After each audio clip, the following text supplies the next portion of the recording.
125 crore mobile phone user हैं, जिसमें से 90% प्रीपेड प्लान के यूजर हैं। सर, आज मैं प्रीपेड प्लान के जो मोबाइल यूजर्स हैं उनकी ओर से दो समस्याएं उठाना चाहता हूं। सर, पहली समस्या है कि रिचार्ज खत्म होने के बाद आउटगोइंग के साथ साथ इनकमिंग कॉल का भी बंद होना। सर, जब प्रीपेड प्लान एक्सपायर होता है या मोबाइल रिचार्ज की वैलिडिटी खत्म होती है तो आपकी आवाज बंद कर दी जाती है। फोन मेरा, सिम कार्ड मेरा, नंबर मेरा, तो सर रिचार्ज खत्म होने के बाद आउटगोइंग कॉल बंद होना समझ आता है, लेकिन इनकमिंग कॉल बंद होना सरासर मनमानी है।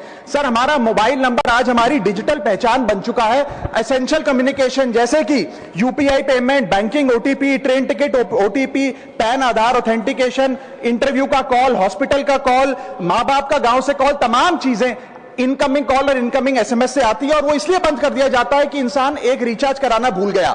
सर, इनकमिंग कॉल बंद करना is not stopping of a service, ये हमारे राइट टू कम्युनिकेशन को स्टॉप करने जैसा है। सर, जैसे आपका आधार कार्ड इसलिए एक्सपायर नहीं हो जाता कि आपने डिटेल अपडेट नहीं करी, या आपका बैंक का खाता इसलिए बंद नहीं हो जाता कि आपने मंथली डिपॉजिट जमा नहीं किया, या आपका वोटर आईडी इसलिए सस्पेंड नहीं हो जाता कि आप एक चुनाव में वोट डालना भूल गए, ठीक उसी तरह आपका मोबाइल नंबर इसलिए सस्पेंड और डीएक्टिवेट नहीं होना चाहिए कि आप एक रिचार्ज भूल गए। सर, मैं सदन में फ्री आउटगोइंग की मांग नहीं कर रहा, फ्री डेटा की मांग नहीं कर रहा, लेकिन इनकमिंग कॉल फैसिलिटी की गारंटी होनी चाहिए। मेरी 3 स्पेसिफिक मांग है। पहली, प्रीपेड मोबाइल कनेक्शन में इनकमिंग कॉल और इनकमिंग एसएमएस कम से कम 1 साल तक कंटिन्यू रहे, चलता रहे from the date of the last recharge, ताकि एसेंशियल कम्युनिकेशन चलती रहे। दूसरी, deactivation of the mobile number after 3 years. ऐसा ना हो कि आपका मोबाइल नंबर किसी को आपका मोबाइल नंबर बंद करके किसी और को अलॉट कर दिया जाए। कम से कम 3 साल का ग्रेस पीरियड देना चाहिए from the date of the last recharge. And third demand, mobile operator should introduce a low cost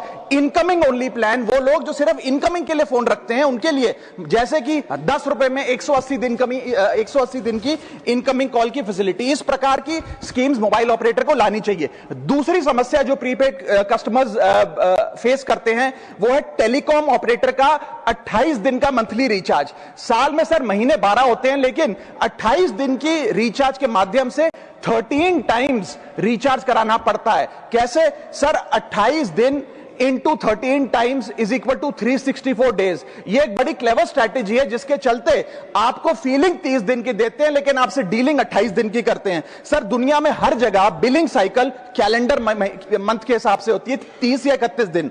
आपको मंथली सैलरी, लैंडलॉर्ड का रेंट, बैंक की ईएमआई, बिजली पानी गैस का बिल, तमाम चीजें 30 या 31 दिन के महीने के हिसाब से होती हैं। लेकिन ये मोबाइल ऑपरेटर, टेलीकॉम ऑपरेटर 28 दिन के महीने के हिसाब से आपको रिचार्ज प्लान बेचते हैं, ताकि साल में एक अतिरिक्त रिचार्ज आपको मिल जाए। मैं उम्मीद करता हूं कि इसे भी समाप्त किया जाएगा।